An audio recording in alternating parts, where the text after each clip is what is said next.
पल पल का अपडेट आपका चैनल एबीपी न्यूज आप तक पहुंचा रहा है। और जरा इस बात को भी समझिए कि बालाकोट, ये देखिए जिस जगह पर भारत की तरफ से कार्रवाई की गई है वो कितना अंदर घुसकर भारतीय वायुसेना ने मारा है। पाकिस्तान में जैश ए मोहम्मद यहीं पर फल फूल रहा है। बालाकोट पीओके में, ये बिल्कुल एबटाबाद के नजदीक का इलाका है। एबटाबाद वही इलाका जहां ओसामा बिन लादेन छुपा हुआ था, जिस पर पाकिस्तान में घुसकर अमेरिका ने कार्रवाई की थी। और अब इसी तरीके से घुसकर पाकिस्तान के भीतर भारतीय वायुसेना ने सबक सिखाया है आतंकवादियों को, आतंक के गुनहगारों को, आतंकवाद के मददगारों को और आतंकवाद के सरपरस्तों को। जैसा कि कहा गया था प्रधानमंत्री नरेंद्र मोदी की तरफ से, जो स्वतंत्रता दी गई थी सेना को जवाब देने के तरीके को चुनने के लिए, जवाब देने के वक्त को चुनने के लिए, भारतीय सेना की तरफ से यह मुंह तोड़ जवाब दिया गया है पाकिस्तान को।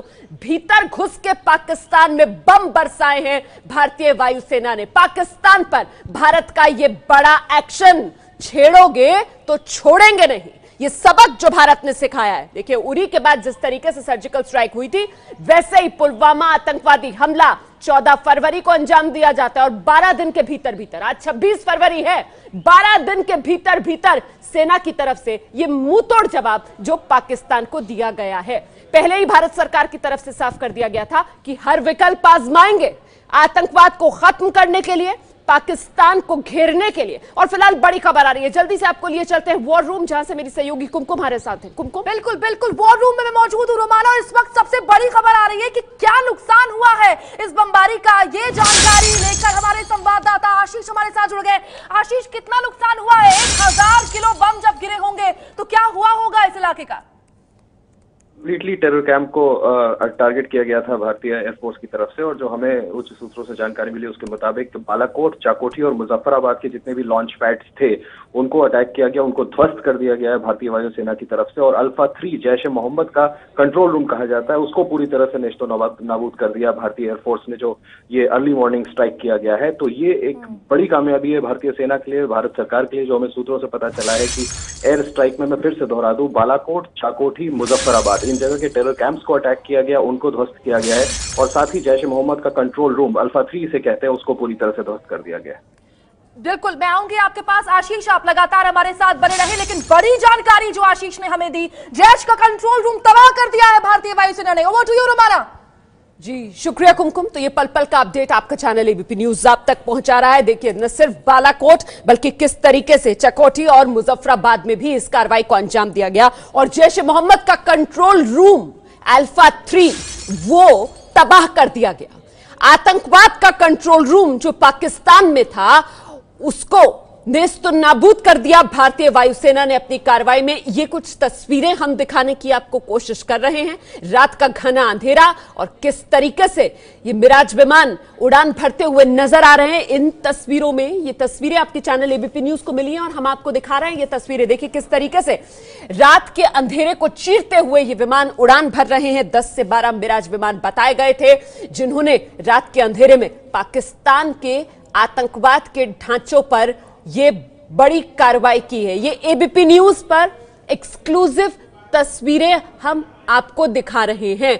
देखिए, ये भारत की कार्रवाई की तस्वीरें हैं। एबीपी न्यूज पर इस वक्त ये तस्वीरें आप देख रहे हैं किस तरीके से रात के अंधेरे को चीरते हुए भारत की ये मिराज विमान आसमान में उड़ान भरते हुए पाकिस्तान में आतंकवाद के ढांचों को निशाना बनाते हुए और नेस्तो नाबूद करते हैं ये जैश ए मोहम्मद के कंट्रोल रूम अल्फा 3 को।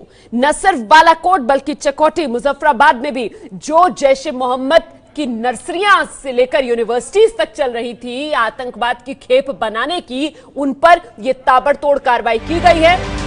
आतंकवादियों के जो लॉन्च पैड्स थे उन्हें तबाह किया गया है। पाकिस्तान के खिलाफ भारत का यह बहुत बड़ा एक्शन है और बेहद निर्णायक एक्शन है ये भारत का पाकिस्तान के खिलाफ। देखिए, जिस तरीके से पुलवामा में आतंकवादी हमला हुआ, सीधे उसके तार पाकिस्तान की सेना और आईएसआई से जुड़े।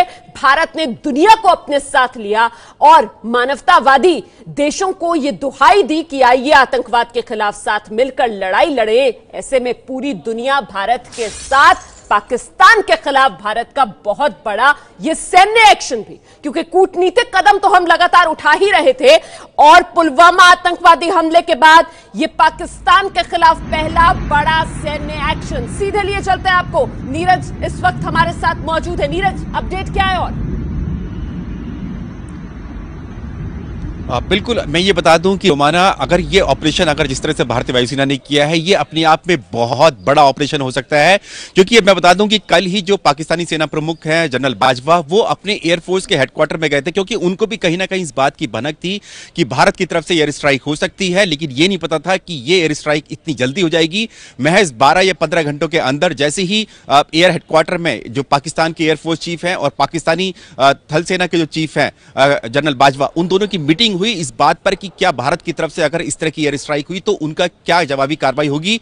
और उसके बाद ही 15 घंटे के अंदर ही हमने देखा कि सुबह 3:30 बजे भारतीय वायुसेना के मिराज फाइटर जेट्स, मिराज 2000, वो घुस गए अंदर, पाकिस्तानी सीमा में घुस गए। और जैसे कि पता चल रहा है कि बालाकोट, जो कि कम से कम 70-80 किलोमीटर से कम नहीं होगा एलओसी से, इतनी अंदर तक चले गए और पाकिस्तानी वायुसेना तब तक संभल नहीं पाई। वहां पर उन्होंने स्ट्राइक किया और स्ट्राइक करने के बाद जब तक पाकिस्तानी वायुसेना के फाइटर जेट्स भारत को कोई रिस्पॉन्ड कर पाते, भारतीय वायुसेना के फाइटर जेट्स को कोई नुकसान पहुंचा पाते, तब तक भारतीय वायुसेना के सभी फाइटर जेट्स, जो कम से कम 10 फाइटर जेट्स से, वो वापस अपनी सीमा में आ गए हैं। अभी सिर्फ इस बात का असेसमेंट हो रहा है कि क्या क्या नुकसान हुआ पाकिस्तान की तरफ से और क्या भारत की तरफ से आधिकारिक जानकारी होगी। लेकिन पाकिस्तानी वायुसेना ने खुद अपने फोटो रिलीज किए हैं और बताया है कि कहां-कहां पर मान लिया है ना, इस बार बात को मान लिया है। जिस तरीके से हमने पिछली बार देखा था कि सर्जिकल स्ट्राइक पर तो वो कह रहा था कि उसको कोई असर ही नहीं हुआ है, लेकिन इस बार पाकिस्तान घिर गया है, इस बार पाकिस्तान बुरी तरीके से डरा हुआ है। उस पर मैं आपके पास आऊंगी, लेकिन नीरज राजपूत, पाकिस्तान को बिल्कुल जिसे कहते हैं ना कि घेर लिया, चौंका दिया, जिसकी पाकिस्तान ने उम्मीद भी नहीं की होगी, ऐसा मुंह तोड़ जवाब भारतीय सेना की तरफ से दिया तो गया है पाकिस्तान को। नीरज, नहीं, बिल्कुल रोमाना, इस बार पता था पाकिस्तान को, इस बार जानकारी थी कि एयर स्ट्राइक होगी। कल ही इस बारे में बड़ी मीटिंग हुई थी, इसलिए ये सरप्राइज एलिमेंट भी नहीं कहेंगे कि हम सरप्राइज है। पता होते हुए दुश्मन को कि एयर स्ट्राइक होगी, उसके बावजूद भी भारतीय वायुसेना के फाइटर जेट्स एलओसी पार करके मुजफ्फराबाद, बालाकोट, इन इलाकों में पहुंच गए और वहां जाकर उन्होंने स्ट्राइक भी की। और पाकिस्तानी वायुसेना सिर्फ हाथ पर हाथ धरे बैठी रही, उनको पता ही नहीं चला कि कब आ रहे हैं, कहां से भारतीय वायुसेना के फाइटर जेट्स मिराज 2000 घुस गए हैं, एलओसी में घुस गए हैं। डीप पेनिट्रेशन, जो कि महारत हासिल है इन एयर फाइटर जेट्स की, मिराज की, कि ये डीप पेनिट्रेशन करते हैं, यानी कि दुश्मन की सीमा में अंदर तक घुस जाते हैं और दुश्मन को पता नहीं चलता है। ये इस फाइटर जेट की, मिराज 2000 की खूबी होती है और उसने आज ये प्रूव कर दिया। इससे पहले करगिल में भी दिखाया था उसने, और आज एक बार फिर उसने दिखाया है कि किस तरह से पाकिस्तानी सीमा में घुसकर बालाकोट में, मुजफ्फराबाद में, कम से कम 2 जगह तो ये पक्की ही है जहां पर जाकर उन्होंने स्ट्राइक की और पाकिस्तान सिर्फ बिलबिलाता रह गया। 2 घंटे बाद पता चला पाकिस्तान को कि भारतीय वायुसेना के कम से कम 10 फाइटर जेट्स एलओसी पार करके पाकिस्तान में घुसकर ऑपरेशन करके वापस। बड़ी बात बता रहे हैं नीरज राजपूत, कह रहे हैं कि पाकिस्तान में खलबली तो थी, पाकिस्तान डरा हुआ तो था, बिलबिलाया हुआ तो था, उसे लग रहा था कि भारत की तरफ से बड़ी कार्रवाई की जाएगी, लेकिन जिस तरीके से भारतीय वायुसेना ने इस कार्रवाई को अंजाम दिया है, संभलने का मौका नहीं दिया भारतीय वायुसेना ने पाकिस्तान को। ऐसी जवाबी कार्रवाई की गई है पाकिस्तान के खिलाफ भारत की तरफ।